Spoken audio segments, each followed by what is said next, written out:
Hey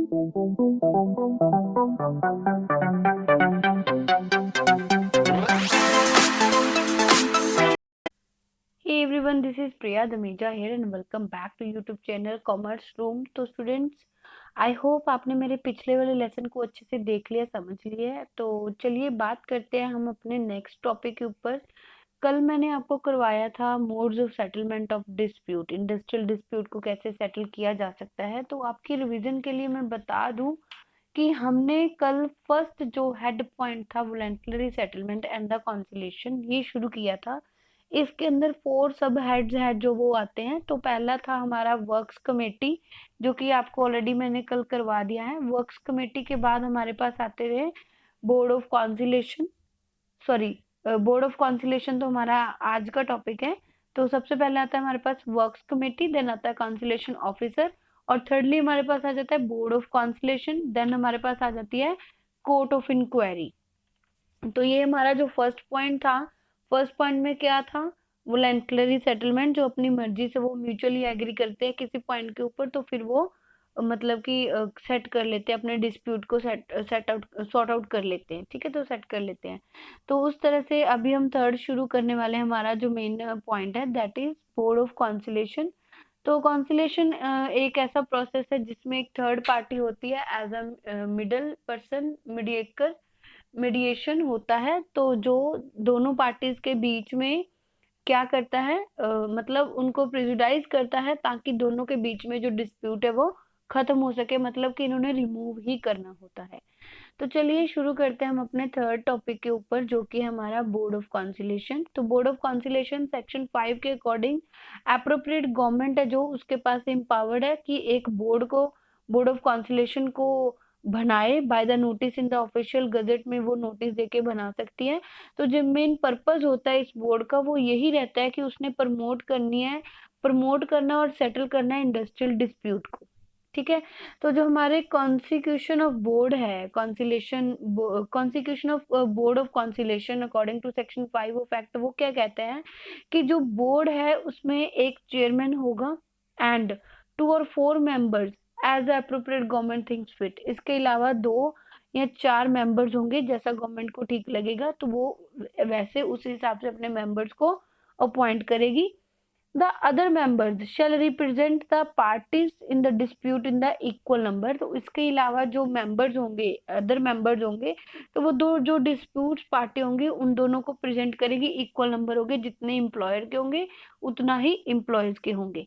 तो such members are appointed on the recommendation of the respective parties. तो इसको appoint करने के लिए जो रिस्पेक्टिव पार्टीज है उनकी रिकमेंडेशन के बेसिस पे भी हम अपॉइंट करते हैं, जो हमारी गवर्नमेंट है वो अपॉइंट करती है। The appropriate government, in case party fails to give the recommendation within the prescribed time, the appropriate government shall appoint such person if it thinks fit to present that party.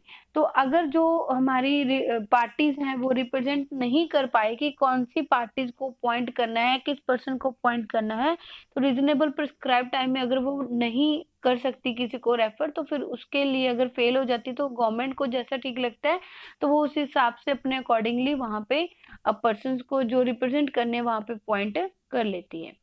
तो उसके बाद हमारे पास आ जाते हैं quorum must present for the conduct of proceeding the board as a prescribed under the rules, however it does not matter whether the chairman or any other member of the board is present or not.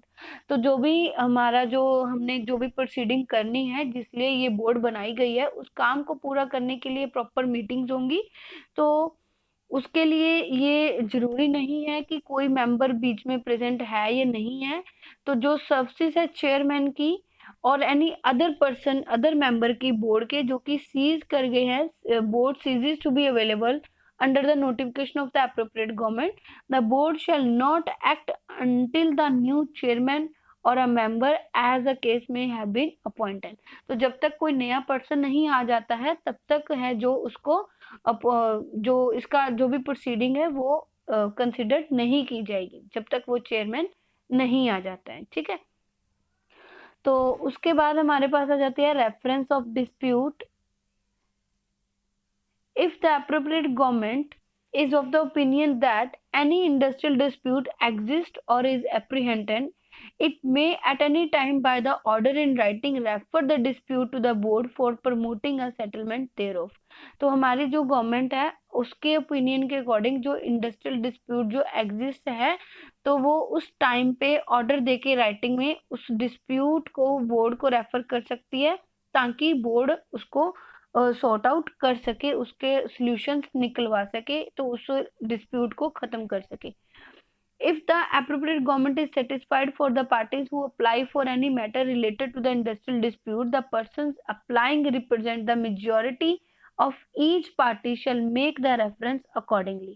तो हमारी जो government है अगर satisfied हो जाती है तो वो पार्टीज जो कि अप्लाई करेंगे मैटर्स जो भी उनका रिलेटेड मैटर होगा इंडस्ट्रियल डिस्प्यूट का कि उनके बीच में डिस्प्यूट अराइज ही क्यों है, तो वो जो पर्सन है अप्लाई करेंगे तो अप्लाई करने का मतलब है कि वो बाकी के मेजॉरिटी पर्सन को भी रिप्रेजेंट करेंगे. ठीक है, तो फिर उसके अकॉर्डिंग ही उसकी जो रेफरेंस है मेजॉरिटी के बेसिस पे बताएंगे, अपना एक तरह का सबको ही रिप्रेजेंट करेंगे. तो हमारा जो गवर्नमेंट है उसको अगर ठीक लगता है तो वो कंसिडर किया जाएगा जो उसने सारी के सबके बिहाफ पे बताया है. तो where an industrial dispute has been referred to the board, the appropriate government may be order prohibit the continuance of any strike or a lockout in connection with such a dispute which may be in existence on the date of reference. तो जो हमारे industrial dispute है जो कि refer किया गया है board को, जो कि गवर्नमेंट ने किया है, तो वो ऑर्डर भी दे सकती है कि ये जो स्ट्राइक और लॉकआउट्स है इस कनेक्शन के बीच में जो भी डिस्प्यूट हो रही है तो ये स्ट्राइक्स और लॉकआउट्स को आगे कंटिन्यू नहीं किया जाएगा. तो ड्यूटीज ऑफ बोर्ड में आगे क्या आ जाता है, तो सबसे पहले जो हमारे बोर्ड की ड्यूटी है वो क्या है, the board shall endeavour to bring about the settlement between the party.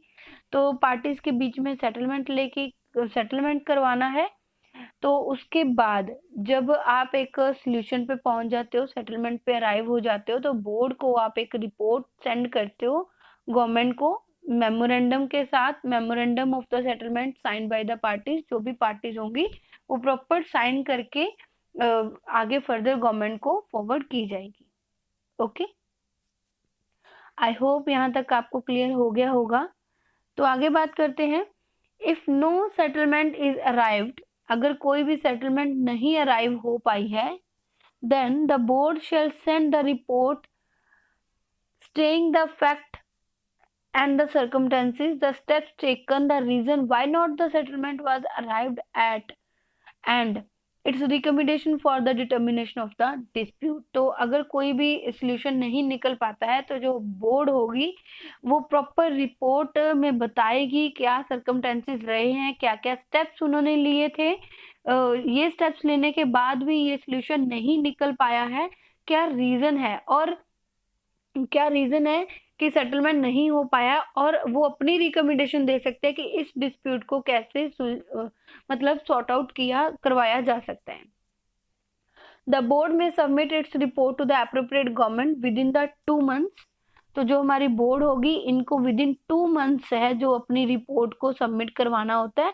Any such shorter period as appropriate government में फिक्स. इसके अलावा अगर गवर्नमेंट को जल्दी चाहिए तो गवर्नमेंट है जो वो उस हिसाब से आपसे पहले भी मंगवा सकती है, 2 months से पहले भी मंगवा सकती है. तो गवर्नमेंट में further extended the time but it must be extended by the agreement in writing by all the parties. तो ये जो रिपोर्ट है जब तक गवर्नमेंट के पास नहीं पहुंचेगी तब तक एंड जो सोल्यूशन है डिसीजन है वो नहीं होगा. तो गवर्नमेंट आपसे पहले भी मंगवा सकती है, उसी तरह से आपके टाइम को एक्सटेंड भी कर सकती है. तो जो भी एक्सटेंड करना है वो राइटिंग में होगा और साइन किया जाएगा बाय ऑल द पार्टीज की टाइम को एक्सटेंड कर सकते हैं. मतलब कि जो रिपोर्ट बनानी है आपने, रिपोर्ट किसकी बनानी है, मतलब और अगर कोई अभी तक सोल्यूशन नहीं निकला, टाइम आपका एक्सटेंड हो गया है, तो आपको और एफर्ट्स करने हैं ताकि इस डिस्प्यूट को अभी इसी लेवल पे ही खत्म किया जाए. ओके, तो जो रिपोर्ट है must be signed by all the members of the board.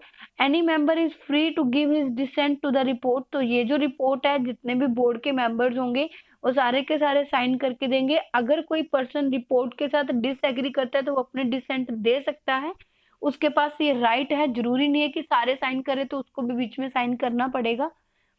Every report along with the dissent thereon must be published by the appropriate government within 30 days from its receipt. तो ये 30 दिन के government को जब ये मिल जाती है तो उसके बाद गवर्नमेंट को इसके बारे में बताना होता है, पब्लिश करवाना होता है, ठीक है, मतलब एट द एंड सबको बताना होता है। तो on the receipt of the report according to which the settlement could not be reached in the case of dispute regarding the public utility services and the government does not refer to it a labor court, industrial tribunal and the national tribunal, it shall record and communicate to the parties concerned the reason thereof. तो अगर ये जो report है settlement पे ना पहुंचे जाने की, वो पब्लिक यूटिलिटी के रिगार्डिंग है, पब्लिक यूटिलिटी सर्विसेज के रिगार्डिंग है, तो गवर्नमेंट है जो वो रेफर नहीं करेगी फर्दर लेबर कोर्ट को, नेशनल ट्रिब्यूनल को और इंडस्ट्रियल जो ट्रिब्यूनल है उसको रेफर नहीं करेगी, ये कम्युनिकेट करेगी, उसको रिकॉर्ड करेगी, कम्युनिकेट करेगी टू द कंसर्न पार्टी कि क्यों नहीं हो पा रही है, इसको यहीं पे सॉर्ट आउट करना है। अगर ये प्राइवेट सेक्टर की हो, यहाँ पे इस लेवल पे सॉर्ट आउट नहीं हो पा रही है तो फिर फर्दर ये लेबर कोर्ट को फॉरवर्ड कर दी जाती है, वो अपने हिसाब से फिर अपना डिसीजन बताते हैं, ठीक है। आई होप यहाँ तक आपको क्लियर हो गया होगा, इसमें अभी तक कोई प्रॉब्लम नहीं होगी। तो आगे इम्पोर्टेंट जो 5 मार्क्स में क्वेश्चन आपको आ सकता है स्टूडेंट्स, तो वो आपका बनता है difference between the conciliation and conciliation officer, ठीक है, या कह लो बोर्ड ऑफ कॉन्सिलेशन और कॉन्सिलेशन ऑफिसर। तो ये आपका इम्पोर्टेंट टॉपिक बनता है अकॉर्डिंग टू मी 5 मार्क्स में। बेटा आपको टेस्ट में भी ये करना है, जब आपका ये टॉपिक जैसे जैसे मैं आपको करवा रही हूँ बीकॉम स्टूडेंट्स जो व्हाट्सएप ग्रुप में है, तो वो सारे के सारे इसको यहाँ से प्रिपेयर करके पीडीएफ आपको नोट्स में सेंड कर दी जाती है व्हाट्सएप ग्रुप में। तो प्रिपेयर करके बेटा साथ के साथ आपको लिख के दिखाना होता है, सो दैट कि आपका जो टॉपिक है साथ के साथ प्रिपेयर होता रहे। कोई डाउट्स कोई कंफ्यूजन होते तो आप पूछ सकते हो कभी भी। तो फर्दर बात कर रहे हैं difference between board of conciliation and conciliation officer. तो दोनों में डिफरेंस क्या है? डिफरेंस बेटा जितने भी आपके बुक में भी दिए हुए हैं ना, वो सारे आपको अच्छे से पढ़ लेने हैं, मैं भी करवा दूंगी यहाँ पे, ठीक है। तो बेसिस ऑफ डिफरेंस सबसे पहले है member. It consist of the 3 और 5 मेंबर्स। बोर्ड ऑफ कॉन्सिलेशन में 3 से 5 मेंबर हो सकते हैं, तो उसमें वो खाली एक सिंगल ही होता है। तो अभी आपने पढ़ा ना, तो चेयरमैन भी होता है, फिर 2 या 2 से ज्यादा 2 और 4 मेंबर हो सकते हैं, ठीक है। तो ये सिंगल इंडिविजुअल भी हो सकता है। एरियाज क्या है? No such provision exist for the board. Board के लिए कोई भी एरिया स्पेसिफाइड नहीं है। तो यहाँ पे जो है अपॉइंट किया जाता है उसको किसी स्पेसिफाइड एरिया, स्पेसिफाइड इंडस्ट्री के लिए। Proceeding of the board starts when the dispute refer to it. जब उसको डिस्प्यूट के बारे में बताया जाता है तब वो अपनी प्रोसीडिंग को शुरू करता है कि इसका सोल्यूशन कैसे निकाला जा सकता है, इसको कैसे सॉल्व किया जा सकता है, खत्म कैसे किया जा सकता है। तो ये जो कॉन्सिलेशन ऑफिसर है वो अपनी प्रोसीडिंग स्टार्ट करता है at his on when he apprehends that the dispute is likely to arise and already there exists a dispute। जब उसको लगता है, वो पर्सन वहीं पे होता है, जब उसको लगता है कि यहाँ पे इस पॉइंट के कारण डिस्प्यूट अराइज हो सकता है, वो वहीं से अपना काम शुरू कर देगा, यहाँ जो चल रही डिस्प्यूट है उसको वहीं से खत्म करेगा। तो ये जो पर्सन है, जब उसको रेफर की जाएगी, जब उसको बोला जाएगा, तब ही वो अपना काम है जो वो शुरू करता है। उसके बाद है report. In case of a failure of a settlement, the board shall not only state the circumstances, facts, and the steps taken for the reconciliation, but it will also suggest the remedies for the determination of the dispute। तो जो अभी अभी मैंने आपको बताया कि ये report send करते टाइम ये अपनी रिकमेंडेशंस भी देते हैं कि इसको कैसे सुलझाया जा सकता है, कैसे खत्म किया जा सकता है। तो यही आपको बताया गया यहाँ पे कि अगर बोर्ड फेल हो जाती है तो board shall not only state the circumstances. Board को खाली सर्कमटेंसेस नहीं बताने हैं कि क्या क्या सिचुएशन है, क्या क्या प्रॉब्लम है, कुछ भी फैक्ट्स वगैरह के बारे में नहीं सिर्फ बताना, तो क्या क्या स्टेप्स इन्होंने लिए हैं, but it will also be suggest, ये भी बताएंगे कि इसके लिए क्या क्या रेमेडीज हो सकती है जो ये नहीं कर पाए हैं या इनकी पावर की वजह से ये नहीं कर सकते हैं। अपनी रेमेडीज, अपने सजेशंस को भी ये साथ में देते हैं। In case the dispute is not settled, he send the report stating the circumstances, the facts and the steps taken for the reconciliation. तो अगर यहाँ पे भी सेटल नहीं होता तो ये अपना जो रिपोर्ट है वो सर्कमस्टेंसेस के बारे में बताता है, फैक्ट्स क्या है और क्या इन्होंने स्टेप्स लिए हैं, तो ये यहाँ पे इसका सजेशन नहीं मांगा जाता है। Time for the submission of report should be submitted with in 2 months of the commencement of proceeding. तो जब भी प्रोसीडिंग आपकी स्टार्ट हो गई है तो 2 months के अंदर अंदर बोर्ड को अपना काम के बारे में जो भी रिपोर्ट है वो देनी होती है और इनको 14 days के अंदर अंदर देनी होती है। तो जो पावर है, पावर में बोर्ड है जो इंजॉयज है जुडिकल पावर, तो ये जो है एडमिनिस्ट्रेटिव पावर है जो वो इंजॉय करते हैं। आई होप यहाँ तक आपको क्लियर हो गया होगा। चलिए फर्दर बात करते हैं हम एक और डिफरेंस के बारे में। Works committee and conciliation board के बीच में क्या डिफरेंस है। तो सबसे पहले ऑब्जेक्टिव की बात कर लेते हैं। The objective is to create and maintain the spirit of amenity and good faith between the employer and the workmen so that there is no dispute। तो वर्क्स कमेटी का जो मेन ऑब्जेक्टिव है यही होता है कि इनके बीच में एक अच्छा इन्वायरमेंट क्रिएट करके रखना है, विश्वास बना के रखना है ताकि इनके बीच में कोई भी डिस्प्यूट अराइज ही ना हो। तो जो कॉन्सिलेशन बोर्ड है हमारी वो इस्टेब्लिश होती है after the dispute has arisen. जब आपका डिस्प्यूट ऑलरेडी अराइज हो चुका है ये तब वहां पे बनाई जाती है, उसके बाद इसको रेफर किया जाता है, फिर ये अपनी प्रोसीडिंग लेते करते हैं। Number of representative employer and workman is a larger then in the board. तो यहाँ पे जो नंबर है वो ज्यादा होते हैं। यहाँ पे होते हैं जो बोर्ड में कौन कौन होता है, 2 और 4 मेंबर्स होते हैं, 1 और 2 representing the party and the chairman. तो जो पार्टीज को रिप्रेजेंट करते हैं और साथ में बीच में एक होता है चेयरमैन। तो limit for the representation is equal for both the parties but the workman's representative may be exceed those of the employer।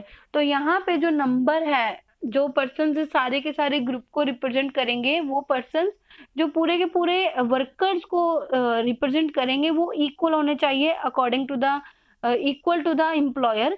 लेकिन कुछ केसेस ऐसे भी हो सकते हैं जहाँ पे जो वर्कमैन है वो ज्यादा रिप्रेजेंटेटिव में आ गए हैं कंपेयर टू द एम्प्लॉयर। तो यहाँ पे जो रिप्रेजेंटेटिव है वो ऑलवेज इक्वल होगा। अगर टोटल आपने 2 मेंबर्स लिए हैं तो एक एम्प्लॉयर को रिप्रेजेंट करेगा, एक है जो एम्प्लॉय को रिप्रेजेंट करेगा। अगर आपने 4 मेंबर्स लिए हैं तो एक 2 एम्प्लॉयर को करेंगे, 2 एम्प्लॉय को करेंगे, एक बीच में चेयरमैन होता ही है। आई होप यहाँ तक आपको क्लियर हो गया होगा। देन आ जाता है इलेक्शन ऑफ द chairman। तो chairman is elected from the employer's representative and the deputy chairman is elected from the worksman's representative। तो यहाँ पे जो है employer से भी एक लिया जाता है और जो deputy chairman है वो employer में से होगा, जो deputy chairman है वो workman में से जो person होंगे वहां से लिया जाएगा। तो there are no such a practices in the board। तो यहाँ पे ऐसा कुछ नहीं होता कि आपको जो chairman लेना है वो एम्प्लॉयर और एम्प्लॉयज में से ही लेना है, वो एक अलग पर्सन होता है। तो यहाँ पे एरिया क्या है, board function start after the committees function is over. तो जहाँ पे वर्क्समैन कमेटी खत्म होती है, अगर वो कोई सोल्यूशन नहीं निकाल पाती तो फर्दर आ जाती है बोर्ड ऑफ कंसिलेशन। तो उसके बाद जो बोर्ड्स है come into being after the committee has not been able to prevent the dispute. जब वर्क्स कमेटी के हाथ में नहीं रहता कि इस डिस्प्यूट को खत्म किया जा सकता है, सॉर्ट आउट किया जा सकता है, तो उसके बाद फिर वहां पे बोर्ड अराइज होती है, फिर बोर्ड अपने अकॉर्डिंगली काम करती है। आई होप यहाँ तक आपको क्लियर हो गया होगा। चलिए फर्दर बात कर लेते हैं।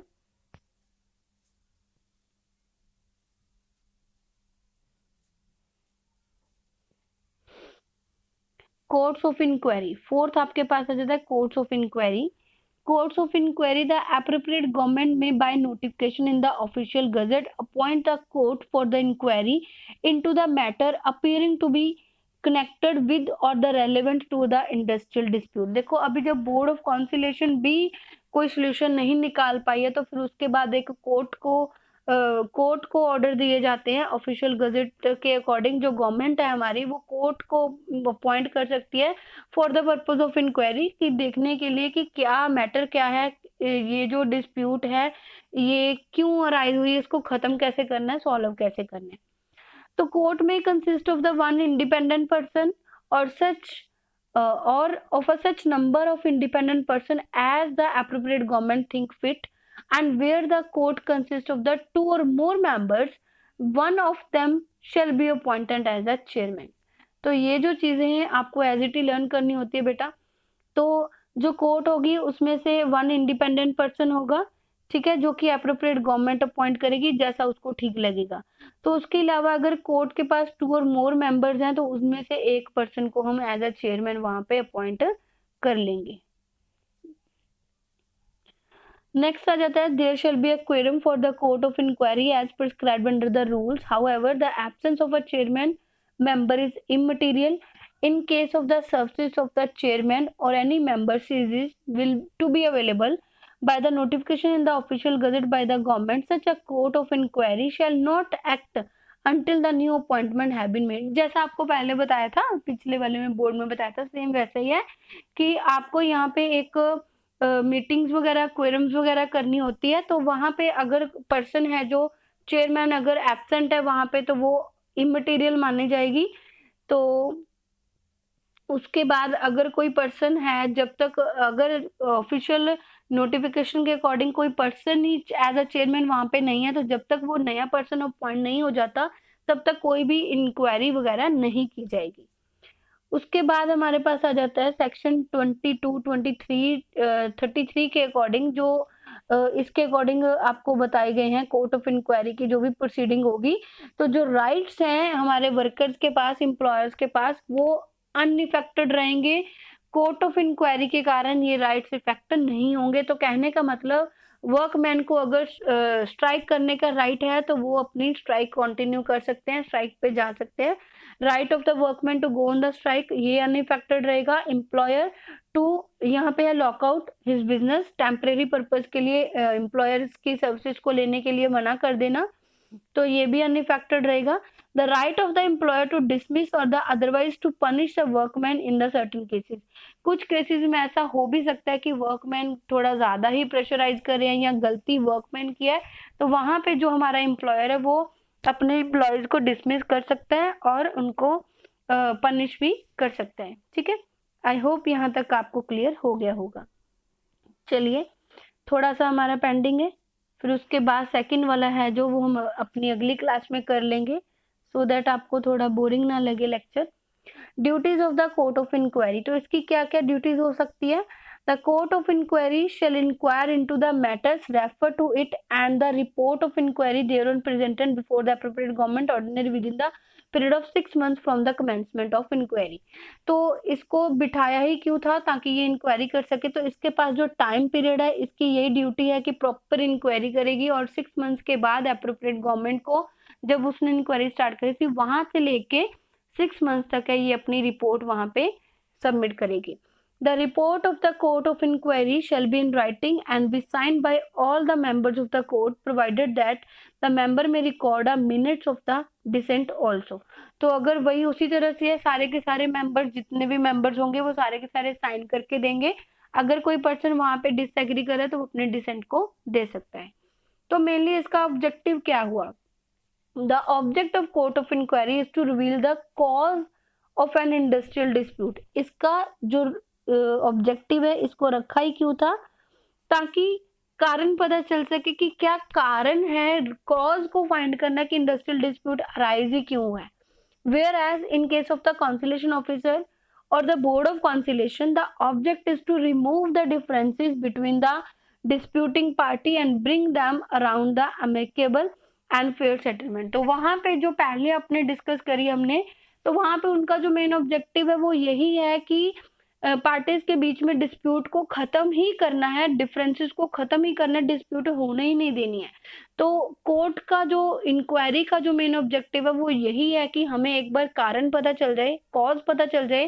क्योंकि जब देखो वर्क्स कमेटी के हाथ में भी कुछ नहीं हुआ, उन्होंने भी कुछ रिजल्ट नहीं निकाल के दिए, नहीं सॉल्व कर पाए, सॉर्ट आउट नहीं कर पाए, तो बोर्ड ऑफ कॉन्सिलेशन भी सॉल्व नहीं कर पाई, तो फिर गवर्नमेंट जो होती है वो इंक्वायरी करती है कि एक्चुअल में ये फैक्ट है क्या, रीजन क्या है इनके डिस्प्यूट्स का, जिसको फिर अपने हिसाब से जो गवर्नमेंट है वो सॉल्व करवाती है। तो एक बार जो ऑब्जेक्टिव होता है कोर्ट ऑफ इंक्वायरी का वो यही होता है कि उसका जो रियल कॉज है उसको रिवील करना। आई होप यहाँ तक आपको क्लियर हो गया होगा। तो स्टूडेंट्स, बाकी का हम अपने अगली क्लास में डिस्कस करते हैं।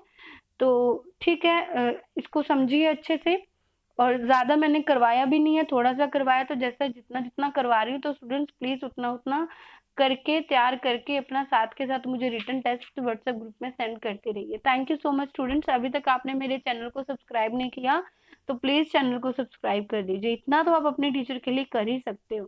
Thank you.